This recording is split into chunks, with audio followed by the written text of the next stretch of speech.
Hi guys, welcome to App Guru. In this video, I will show you how to bypass Omegle Captcha.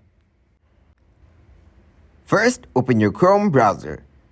From here, search and go to Omegle. Now, tap on the first link as shown here. Once you're here, check the agreements and then tap on Confirm and Continue. After that, verify that you're not a robot.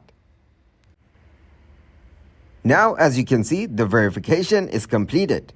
Now, tap on the three dots on the top right on Google, and then go to History. From here, select Clear Browsing Data.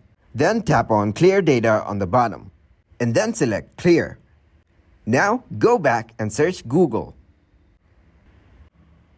Then, tap on the first link to google.com. After that, tap on the three dots on the top right and then select History. From here, tap on Clear Browsing Data again, and then choose Clear Data.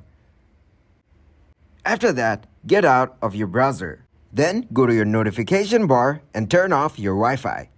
Then go to your notification bar again and turn on your Wi-Fi. Once your Wi-Fi is connected, go back and open your Chrome browser again. Now, search and go to Omegle. From here, tap on the first link. And as you can see, no verification is required. That's it. Thanks for watching, and please leave a like, subscribe, and share.